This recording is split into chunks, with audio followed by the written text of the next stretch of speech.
Any more questions regarding the HOR probe? Temsi, Philippine Daily Inquirer. Hi ma'am, good afternoon.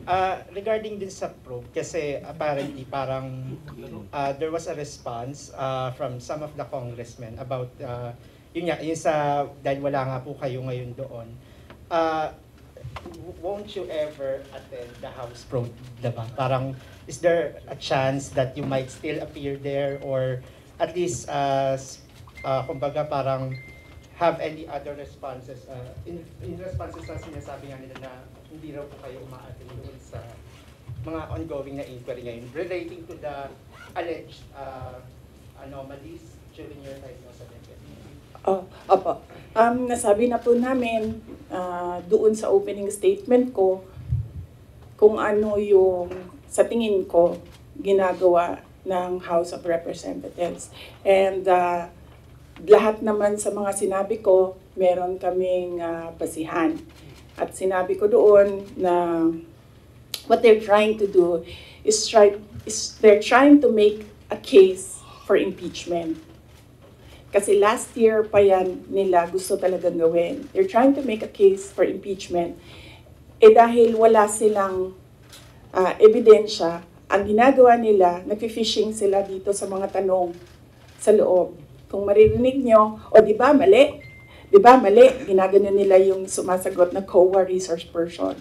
And of course, ano lang ba ang rank and file? Siyempre, congressman yung kaharap mo.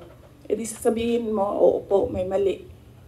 When in fact, ilang beses na kami sumagot, we are fully cooperating with the audit process and we are answering and filing our comments in all the cases before the Supreme Court. In fact, kung mag-file pa sila ng kaso pa, sasagutin namin yan sa korte, pero hindi doon.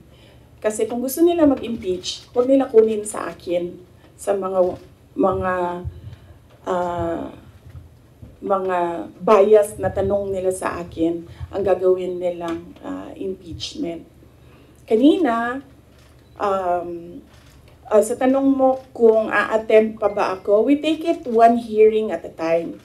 So, when we receive an invitation, we study, una-una, pinapadala siya sa legal, pinag-aaralan namin, dinidiscuss namin dito sa opisina with the personnel. And then, tinatanong namin yung mga personnel. Like in the case of this invitation, nakapangalan na sila doon and hindi na pwede ang authorized representatives. So we sit down with them and we ask them, ano ba ang gusto mong gawin?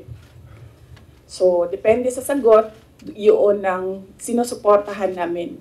Ako as head of the agency, sinusuportahan ko kung ano yung gusto. Right now, walang gustong pumunta doon sa kanila. Kasi ang concern ng lahat is yung pamilya nila. Sa kanila daw sarili, walang problema because they are government employees. So, makakasagot sila. Ang hindi daw nila makontrol is yung paninira sa pamilya nila. At yun ang concern ng lahat ng employees ng dito ng Office of the Vice President. And sabi din ng legal namin, there are valid legal points or legal questions sa nangyayari na hearing, which is the contempt of the letter to Congressman Joel Chua kaninang umaga. Unang-una doon, yung privileged speech mismo ni Congressman Valeriano nagsabi ng unverified claims. So paano ka maggagawa ng hearing based on unverified claims?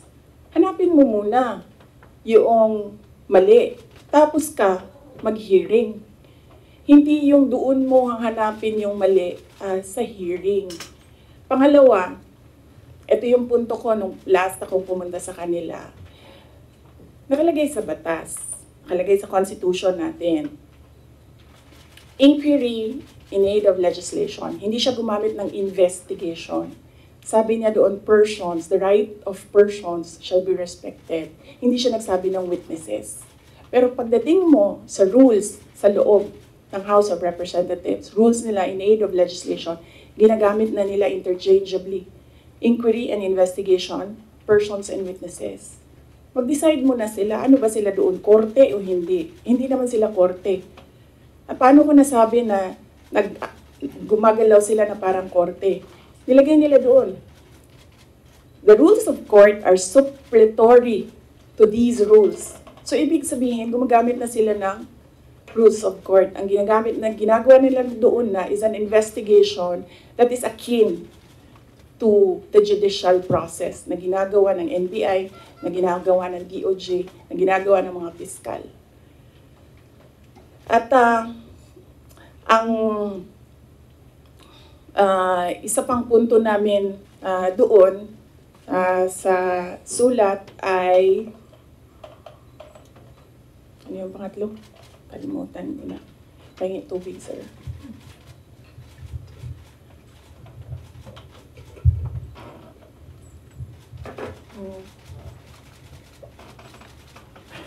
Okay.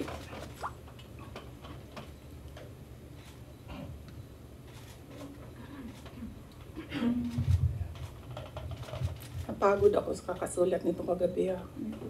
Anong oras ito? Pinadala ko. 12:35 a.m. Ito na. Thank you.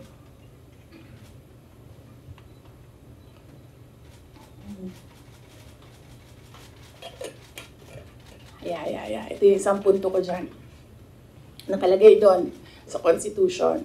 The rights of persons appearing therein or affected thereby shall be respected. Nakalagay doon. So, ibig sabihin, dahil in aid of legislation lang ito at hindi naman ito prosecution or investigation, ibig sabihin, pwede humindi ang tao. Diba? Kasi, ayoko sumali sa pag-craft ng legislation nyo. Bakit nyo ako pipilitin? Di maghanap kayo ng ibang resource person. Ang dami namang previous vice presidents dyan. Napakalapit ni former President Gloria Arroyo sa kanila. Yun ang tawagin nila. Gawin nilang resource person kung meron talaga silang batas na ginagawa about sa Office of the Vice President. And then ang huli noon is sub judice. Ang daming questions nila na kaparte ng 3 cases na final sa Supreme Court na dapat hindi pinag-uusapan sa labas ng korte. At yung huli, sinabi namin paulit-ulit, nandun kami sa loob ng Commission on Audit. Nag-participate kami sa audit process. Kahit na yung audit na yan, dumating lang yan pagkatapos nila na mag-usap ng Makabayan Block at ni Speaker Romualdez na atakihin ang confidential funds. So masagot pa rin kami kahit alam namin kung ano ang motibo sa audit. So, yes. Anong tanong mo, sir? Kalimutan ko. Yun lang po. Next. Out of security concern na lang ng ibang OVP officials and employees kung bakit na rin hindi, you prefer not to go to the inquiry sa house? Security, physical security nila, personal, wala naman kaming problema sa security. Wala akong narinig na gano'n, na comment galing sa kanila. Lahat nagko-comment na maawa sila sa mga anak nila.